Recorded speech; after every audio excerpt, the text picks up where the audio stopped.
Good day to everyone. Welcome to Philosophy Roulette. This is number 76, where we grab a random philosophy paper, read it, and review it live on air. So, here we go. We've sort of exhausted. It was sort of funny, all the recent articles. I guess there was a few days where nothing new got published, and we're still there. This has all been the same stuff. So, let's scroll back a few pages just to get a variety of new journals, new locations where things are getting.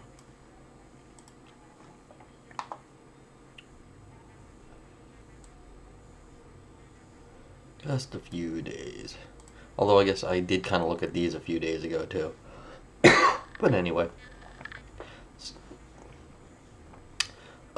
Social epistemology, philosophy East and West.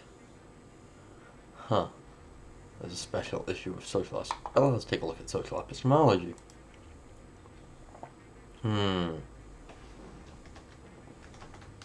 Okay. Can novices trust themselves to choose trustworthy experts? Reasons for reserved optimism. Google knowing economics. How not to deal with the tragic dilemma. This is very interesting. Are all these short, or is this just one of those journals that has like really small font? A picture of a cat against cholera. Rationality and history. Alright, let's just start from the top then. This one seems reasonable enough to take a look at. Fordham, here in New York. That's cool.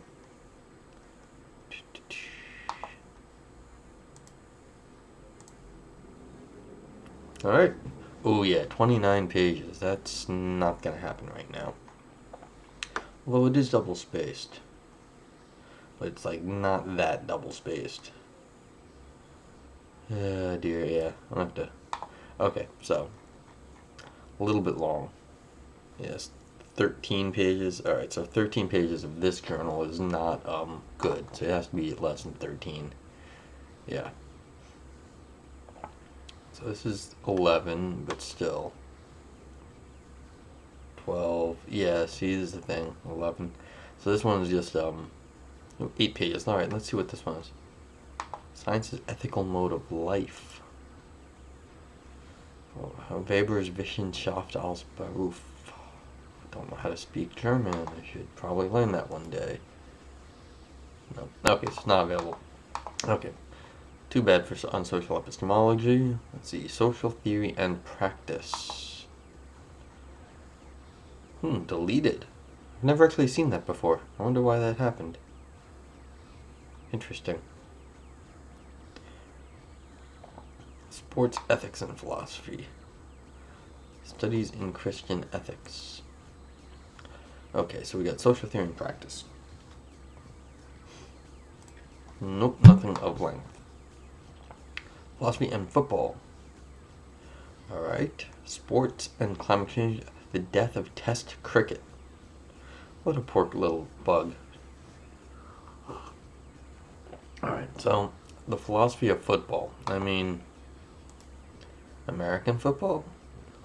Regular football? Let's see. Nope. Oh, is this like a review? Maybe there's a review. Okay.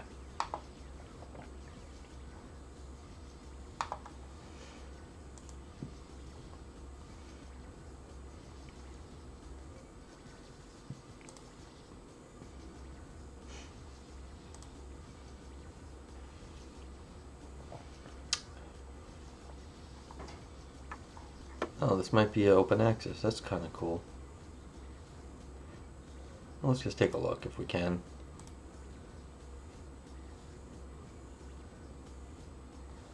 One to 4. I mean, there's like a page and a half. I might as well read this just for shits and giggles at this point. Okay, I'm gonna read it, see what it is. I don't actually understand what I'm reading. It's only 2 pages, but that's okay. So, that's cool. Which one is this? This is philosophy and climate change. So let's just get the title.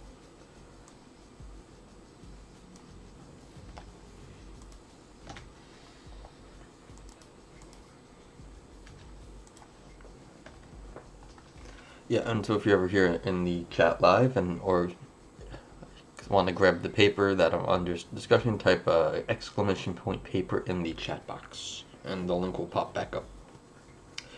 I will take a request one of these days. I'd love to get another request. I had one a while back, and that was a fun paper.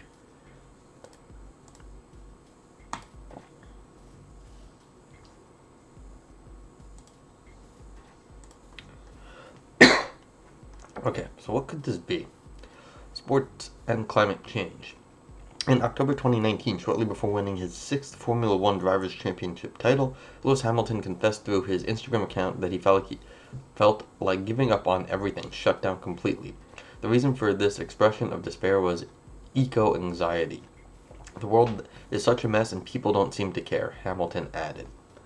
Oh, so sad.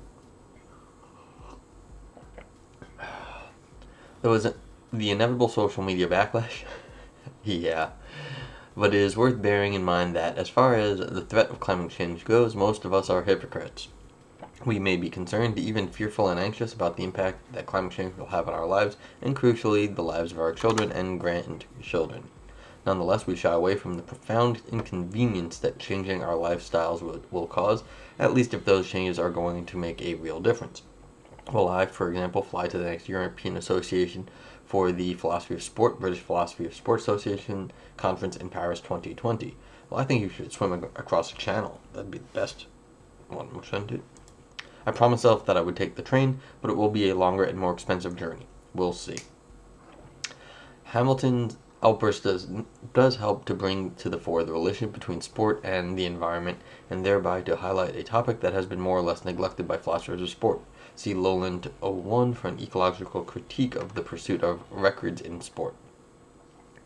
Philosophers of sport have written much on the relationship of the athlete to the natural environment with reference to activities such as climbing, skiing, and surfing. The philosophy of sport has made important contributions to environmentalist debates, not least by exploring the ways in which sport can cultivate a sensitivity and even awe towards nature. See, for example, London Agaruza on the nature of sport and the sublime. This work suggests how more environmentally sensitive attitudes may be encouraged and shaped. But a consideration of the environmental impact of sport as a whole raises new and urgent moral questions.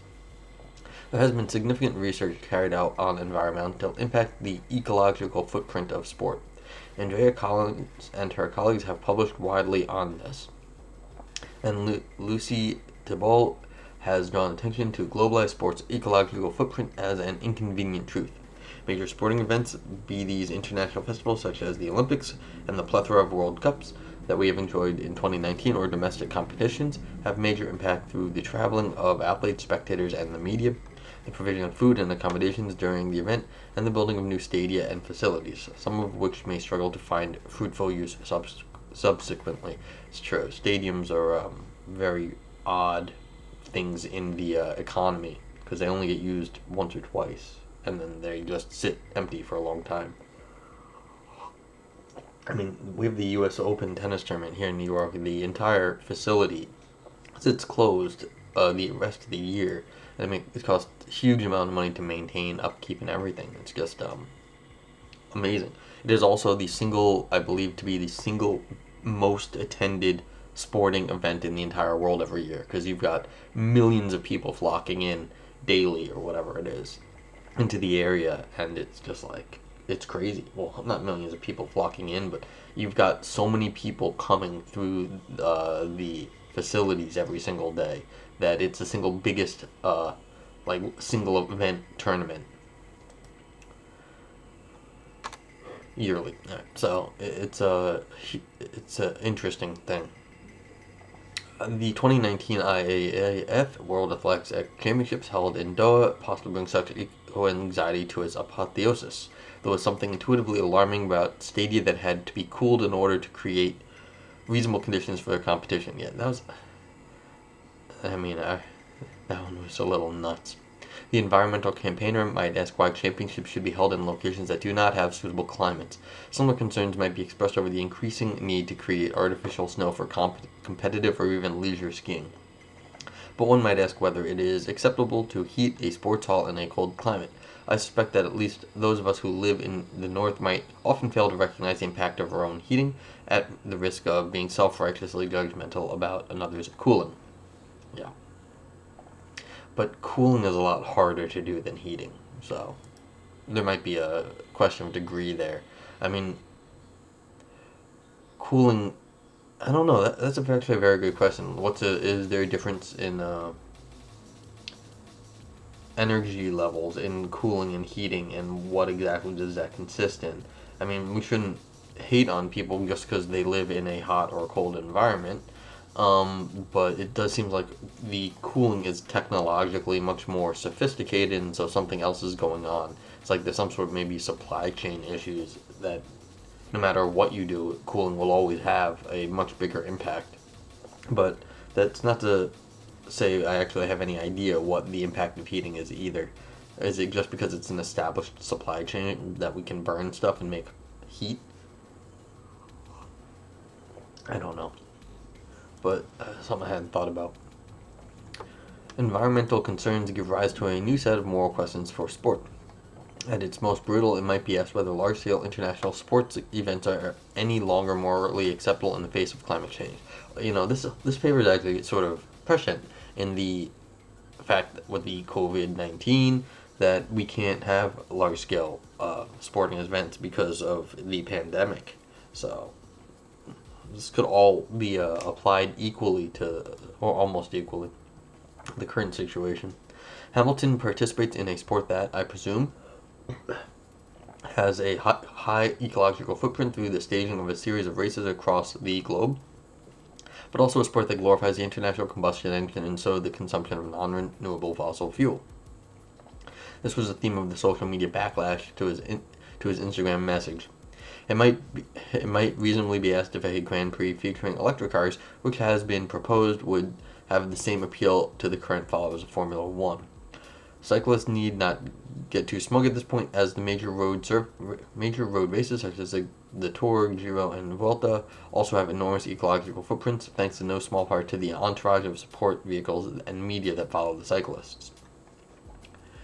Yeah, well, that's a good question. Is it the sport itself, as in the racing with the cars, or is it in the media and entourage that is the biggest problem, like the spectacle? Perhaps there is some slight consolation in the thought that at least the Tour de France might encourage the odd commuter to give up their car in favor of a bicycle. Yeah, well, I think there's a question if the sport itself is like ecologically non-damaging. So there's like you can say the difference between hammering your nail into the wall being climber and not hammering a nail into the wall, and like so you difference between damaging the rock face and not damaging the rock face. So it would seem that the person who does not damage the rock face is prima facie ecologically less like is better. So I mean, it would just seem like that would be a simple way to say, okay, that person's better. But then either way, you would still have all the cameras and media and the people traveling to get there and all that stuff. So we'd have to really maybe have to separate out the media spectacle from sport, but that'd be very hard. Okay, more subtle moral questions might concern the acceptability of spectators traveling to international events, or even to just one away games in one's own country, or at least the question of how one travels. Yeah, big problem now. Big problem all of a sudden with this shelter-at-home crap we're dealing with. Similarly, consider again Hamilton's Instagram message. Moral philosophers might want to address the role of athletes as environmental advocates or custodians. Yeah, celebrity. Why are we relying on celebrities for this stuff? It's just does not seem to be working very well. Should we even expect the likes of Hamilton provide a lead on environmentally responsible behavior?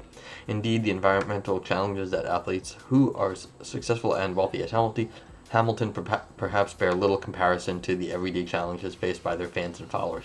I think the real problem is that celebrities and people... Well, Hamilton has a job. He is a race car driver. And you're not going to actually is sort of the current problem is we're listening to celebrities that have not spent the time and effort to understand climate change. And so the sad part is, it's like for every Hamilton, there's going to be someone who says, it's stupid, don't bother. Yeah, everything's going to be fine. And then we've got competing celebrities who give conflicting messages, and we have gotten nowhere. So I don't know if, like, yeah, that's nothing against Hamilton.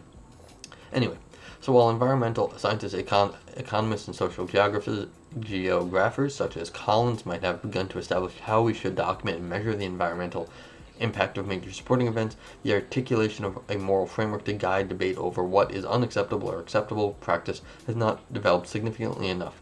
Lewis Hamilton has unwittingly thrown down a challenge to the philosophy of sport.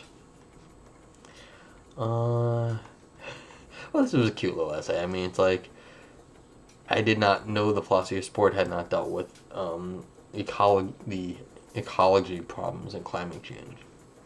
So, I guess it should. It might be able to, in some sense, the fact that we've got people that work on this stuff, and it's sort of an interesting topic, might actually be really useful nowadays in the current setting on how to think about moving forward with climate change and COVID-19 and all the sort of modern problems, because these sort of things are tied together.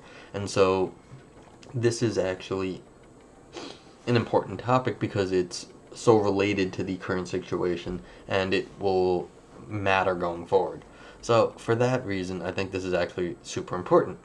Other than that, I mean, it's a nice little essay, but we're going with 2 whole pages here. And if you could do something fancy in 2 whole pages, that's good, but this one just is a sort of like call to arms.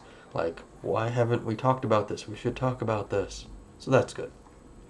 Anywho, let's see, we've got 17 minutes in on this. Maybe I'll read one more thing right after this. So I'm going to break stream, and then I'll be right back.